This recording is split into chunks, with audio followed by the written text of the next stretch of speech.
इन आँखों की मस्ती के। तो हिंदी सिनेमा की दुनिया में कुछ आवाजें ऐसी होती हैं जो सिर्फ कानों तक नहीं बल्कि सीधे दिल तक पहुंचती है। वक्त बदल जाता है, दौर बदल जाते हैं, लेकिन कुछ कलाकार अपनी कला से हमेशा के लिए अमर हो जाते हैं। आज की ये कहानी एक ऐसी ही महान गायिका की है जिन्होंने अपने सुरों से न सिर्फ भारत बल्कि पूरी दुनिया को दीवाना बना दिया। संघर्ष, दर्द, प्यार, सफलता और अनगिनत यादों से भरी ये कहानी उस आवाज की है जिसने हर दौर में संगीत को एक नई पहचान दी। नमस्कार, मैं काजल सिंह, स्वागत है आप सबका आपके अपने YouTube चैनल बॉलीवुड गाना फूसी में। तो दोस्तों, आज की ये कहानी है हिंदी फिल्म इंडस्ट्री की दिग्गज गायिका आशा भोसले जी की, जिनकी आवाज सुनते ही करोड़ों लोगों की यादें ताजा हो जाती हैं। उनकी जिंदगी किसी फिल्मी कहानी से कम नहीं रही। बचपन में जिम्मेदारियां, निजी जिंदगी में उतार चढ़ाव, करियर में संघर्ष और फिर अपनी मेहनत के दम पर दुनिया भर में नाम कमाना। ये सफर जितना कठिन था उतना ही प्रेरणादायक भी रहा। 8 सितंबर साल 1933 को महाराष्ट्र में जन्मी आशा भोसले का असली नाम आशा मंगेशकर था। उनके पिता दीनानाथ मंगेशकर मराठी थिएटर और संगीत की दुनिया का बड़ा नाम थे, लेकिन जब उनके पिता का निधन हुआ तो परिवार अचानक मुश्किलों में घिर गया। घर की जिम्मेदारियां इतनी बढ़ गई कि छोटी उम्र में ही आशा भोसले और उनकी बड़ी बहन लता मंगेशकर जी को गाना गाकर परिवार संभालना पड़ा। जिस उम्र में बच्चे खेलते कूदते हैं उस उम्र में उन्होंने काम करना शुरू कर दिया। सिर्फ 10 साल की उम्र में आशा भोसले ने अपना पहला गाना गाया और धीरे धीरे फिल्मों में छोटे मौके मिलने लगे। लेकिन उस दौर में इंडस्ट्री में पहले से ही बड़ी बड़ी सिंगर्स का दबदबा था। ऐसे में उन्हें अक्सर छोटे गाने या कम बजट वाली फिल्मों में काम करने का मौका मिलता था। कई बार उन्हें नजरअंदाज भी कर दिया गया, लेकिन उन्होंने हार नहीं मानी। उनके अंदर खुद को साबित करने की जिद थी और यही जिद आगे चलकर उनकी सबसे बड़ी ताकत बनी। इसी बीच उनकी निजी जिंदगी में भी बड़ा तूफान आया। महज 16 साल की उम्र में उन्होंने परिवार की मर्जी के खिलाफ जाकर गणपत राव भोसले से शादी कर ली। शुरुआत में सब कुछ बिल्कुल ठीक लगने लगा, लेकिन धीरे धीरे रिश्ते में तनाव बढ़ने लगे। हालात इतने खराब हो गए कि उन्हें अपने बच्चों के साथ वापस मायके लौटना पड़ा। जिंदगी का ये दौर उनके लिए बेहद दर्दनाक था, लेकिन उन्होंने टूटने की बजाय खुद को संभाला और फिर से अपने करियर पर पूरा ध्यान देना शुरू कर दिया। कई इंटरव्यूज में आशा भोसले ने ये भी कहा कि जब तक उनकी बड़ी बहन यानी लता मंगेशकर जी इंडस्ट्री में है तब तक उन्हें अपनी अलग पहचान बनाना आसान नहीं होगा, लेकिन उन्होंने इस चुनौती को कमजोरी नहीं बल्कि ताकत बना लिया। साल 1957 में आई फिल्म नया दौर उनके करियर का बड़ा मोड़ साबित हुई। इसके बाद लोगों ने उनकी आवाज को अलग अंदाज में नोटिस करना शुरू कर दिया और फिर उन्होंने कभी पीछे मुड़कर नहीं देखा।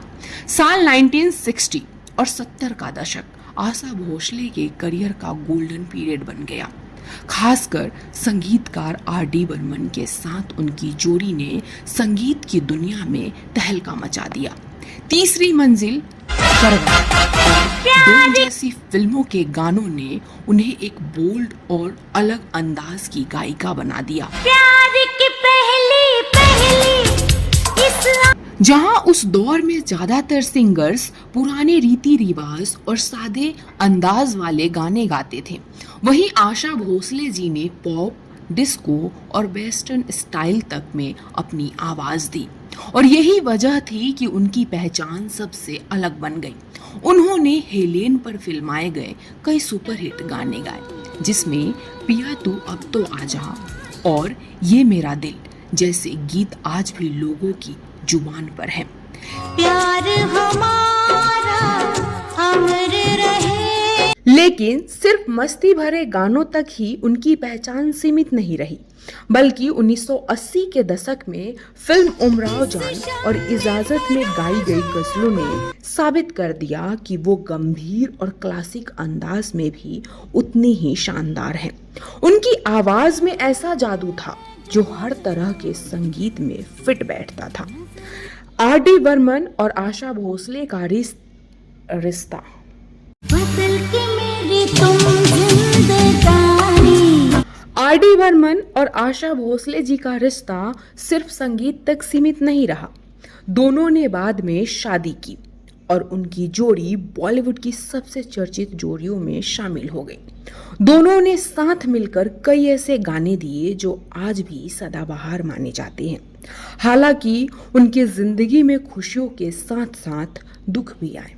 उनके बेटी वर्षा भोसले की मौत ने उन्हें अंदर तक तोड़ दिया, लेकिन इसके बावजूद भी उन्होंने खुद को संभाले रखा। आशा भोसले का नाम सिर्फ भारत तक सीमित नहीं रहा। उन्होंने 20 से ज्यादा भाषाओं में हजारों गाने गाए और पूरी दुनिया में अपनी अलग पहचान बनाई। उन्हें कई बड़े अवार्ड्स भी मिले। उनका नाम दुनिया की सबसे ज्यादा गाने रिकॉर्ड करने वाली गायिकाओं के लिस्ट में शामिल हुआ। सिर्फ संगीत ही नहीं बल्कि बिजनेस के दुनिया में भी उन्होंने सफलता हासिल की। दुबई और ब्रिटेन तक उनके नाम से रेस्टोरेंट चलने लगे। यही वजह है कि आज भी लोग उन्हें सिर्फ एक गायिका नहीं बल्कि एक इंस्पिरेशन मानते हैं। ले लिया दिल, हाय मेरा दिल। आज भले ही आशा भोसले जी हमारे बीच नहीं हैं, लेकिन उनकी आवाज हमेशा हमारे दिलों में जिंदा रहेगी। उन्होंने अपनी मेहनत, जुनून और अलग अंदाज से ये साबित कर दिया कि अगर इंसान खुद पर भरोसा रखे तो दुनिया की कोई ताकत उसे रोक नहीं सकती। भारतीय संगीत की दुनिया में उनका नाम हमेशा सुनहरे अक्षरों में लिखा जाएगा। झुमका गिरा रे बदली के बॉलीवुड कानाफूसी परिवार की तरफ से आशा भोसले जी को दिल से सलाम। उनकी मधुर आवाज, शानदार गीत और संगीत की दुनिया में दिया गया अतुलनीय योगदान हमेशा हमारे दिलों में अमर रहेगा। तुझे सलामत प्यार। सो गाइस, आपको कैसी लगी आशा भोसले जी के लाइफ से जुड़े ये दिलचस्प स्टोरी? अपनी राय हमें कमेंट में जरूर दीजिए और वीडियो अच्छी लगे तो लाइक करें, शेयर करें और चैनल को सब्सक्राइब करना ना भूलें। धन्यवाद। मिलते हैं एक और नए दिलचस्प स्टोरी के साथ। तब तक हंसते रहिए और मुस्कुराते रहिए। शायद फिर इस